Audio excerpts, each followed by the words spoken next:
Robert Bowling was een dagje in Nederland en kwam zowaar langs bij Quickscoping. De voormalig community manager van Infinity Ward wilde best wat tijd vrijmaken om de vragen te beantwoorden die op God gesteld zijn over Call of Duty Modern Warfare 3. Zo vroeg Member Dynamics zich af of Infinity Ward nog wel genoeg creativiteit heeft om een nieuwe Call of Duty te maken. Well, you know, every game you make that decision. Every game you look at, okay, here's what we want to add. Here's the feature set we want. And now let's build up the engine. Let's keep doing. And then that decision that you make directly impacts how much work is going into the tech side. With Modern Warfare 3, our big focus was, okay, one of the big things in Modern Warfare 3 from a story standpoint is we're now going into the heart of these major, dense urban environments. That's going to require the size and scope and length of the levels that you're playing to be much bigger than we've ever done in a Call of Duty before. So that requires a lot of tech on the back end and upgrading streaming, upgrading everything that we do that allows us to maintain that high fidelity in graphics, visuals, and audio, maintain that 60 frames per second frame rate, because that is key to the Call of Duty experience of being very fast-paced, very, very cinematic. So we have to, you know, say, okay, that's what we want to do, so that's where we focus our advancement. If it got to the point of we're like, okay, we want to now go in this direction, a different direction that requires this, this, and this, that's when you're like, okay, well then we need to focus more in this area. I'm sure you're familiar with like the general critique on Modern Warfare 3. Like there's fans and there's people who are going to be a bit more critical. They claim like a new engine is overdue, graphics are less pretty than the other shooter out there, and it basically looks the same like last Modern Warfare games. What would you say in response to those critics? Well, I think it's most important to look at our design philosophy for Modern Warfare 3. And I mean, at the end of the day, we look at what can we add and what can we build upon to really improve the gameplay experience, the core gameplay that you're going to get and the player's going to have. So everything that we add is all focused on improving that and making sure that we're building it out and giving you more of an experience than ever before. And that's where we focus everything. And then once you get that and nail that core gameplay and you're enhancing that and you're improving that for the player, then we look at, okay, now how can we enhance the immersion? And you do things like that by upgrading the tech and the visual engines, upgrading lighting, audio things that give you more situational awareness, because that stuff, while improves the immersion and look and fidelity of the game, most importantly, also directly impacts your gameplay, because now you're more situational aware. You know, you're able to pick out targets better. You're able to just get into the game more. One thing that will launch simultaneously with Modern Warfare is, of course, Elite. Yeah. One question we're getting a lot is that players are a little bit afraid how the arrival of Elite will affect their gameplay if they're not using Elite. It will not hinder or affect their gameplay at all if they're not using Elite. Elite is a additional service outside the game that allows you to get more out of the game for free that everyone has options to if you want to. So, you know, it's detailed stat tracking, it's the ability to create groups of further customize like who you're playing with and you know, their information, and then other things like changing your creative class on the fly, you know, remotely, and you can push it to the game. But it is in no way the ability to buy advantages in multiplayer or get advantages that the core player doesn't have. You don't have to ever sign up for Elite, and you're getting the full multiplayer experience that everyone else is having. One of the things that our members came up with is about objective-based game modes. They claim that there's too many people just focusing on their kill-death ratio and not actually focusing on the objectives, because for them it might be more beneficial to not go after a flag but stay in cover and get your KD up instead of actually scoring a point for your team. Is that something you're looking at and you would like to fix? Of course, whenever you're designing you know, multiplayer, you have to look at every audience that's there, and especially in objective game types, it's extremely important to us that we're allowing the objective player to be incentivized and rewarded for being an objective player. You still need, to some degree, the people who are going out and getting kills, but first and foremost, you need to be giving them the tools and the ability to be a better objective player and make sure you're rewarding that more so in an objective game type than you are the guy who is trying to play TDM. So yes, that is definitely something that we're aware of and we're looking at when designing. I can't go into detail on multiplayer on specifics about how we're doing that, but it's definitely something we're aware of. In objective modes, it's generally easier to predict spawn points for your enemy, so that's like a big reason that KD players want to play objective modes.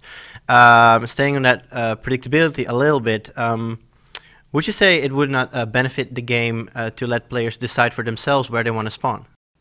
Well, I mean that's a big design feature, and whether that's how will that impact how the match plays out. I mean, we balance it a very specific way, but we look at how we can improve and advance and change how spawning works per game type each game. So I don't think that's a bad idea, but it really goes down to the details that I can't get into of like the specific modes. Obviously, Modern Warfare 3 is one of the biggest games out there, so you're bound to have a lot of speculation going on even before you announce anything. How do you feel about it? Do you look at it in any way, or does it not interest you? No, I look at all the speculation and rumors because it's just fun most of the time, and I love having people speculate about the game because that means they're interested, that means they're passionate, and that means they want to know more. So it's always great to see people speculate and then like start pulling it, because sometimes you'll see something and you'll be like, that's a great idea. Let's do that. And then you start pulling from it and letting it inspire and shape your design as a whole. We take it in a lot of ways as another form of feedback. All right. Could you name one of those things that came from somebody posting something and you guys thought, that's actually really good? I mean, especially with multiplayer stuff, when you see people like speculating things, you're like, oh, we never thought of that, but that would be really cool. And that's inspired some some tweaks and stuff in multiplayer, but I can't go into detail on that yet. Over the last Call of Duty games, we've seen at one point we saw first perks, kill streaks, stuff like that, and it's become bigger and more of difference of them in each installment. Some of our members claim that because of this, teamwork or the value of teamwork has gone down a little bit, while it was key in, let's say, a Call of Duty 2 or the first Modern Warfare game. How would you respond to that? Well, from a design philosophy point of view, we're really looking at building up from that Call of Duty 4 base of, how can we get back to that fast-paced, gun-on-gun, infantry-focused combat where it's more about you and your weapon and your loadout and how you're contributing to the game and the team, more so than relying on air support. So it should be about you and your weapon getting the majority of your kills and your tactics, and relying on the air support and the kill streaks as what they're intended, support, not your main way of getting kills. So I completely agree with that. I think that's extremely important to make sure that we're focusing on that and bringing that mentality back of working together as a team, as well as some other cool stuff that I can't get into that we're doing to also encourage that in team-based modes like TDM and objectives things to incentivize players to play more in that mentality. In Modern Warfare, or in any Call of Duty game for that matter, you're always playing with a highly trained Marine or a soldier or, whatever. Isn't it a nice idea or to put a regular guy or even rebel militia in the lead? Right.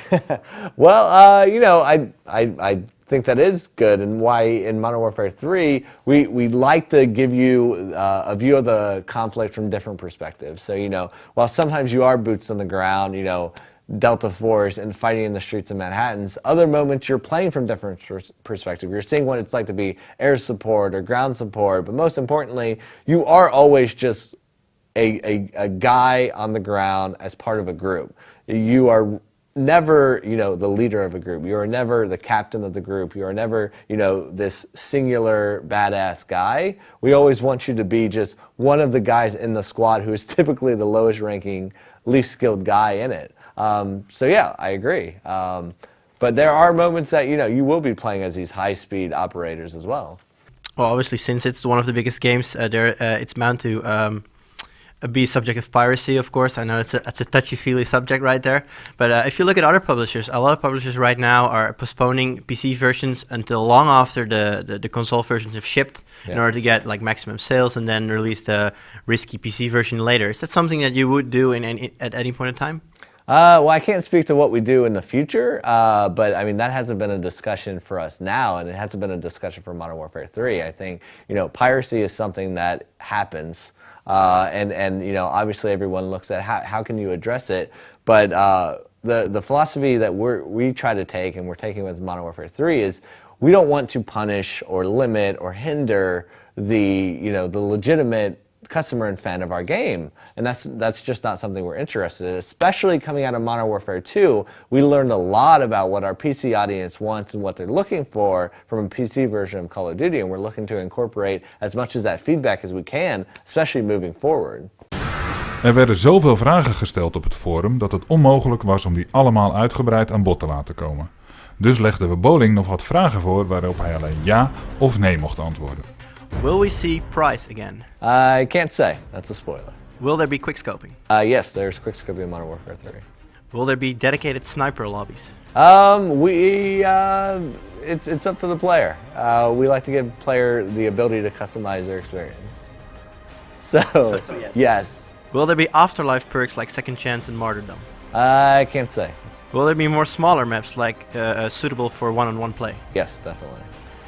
Would you like to see Call of Duty return to the World War II setting at some point? I can't say.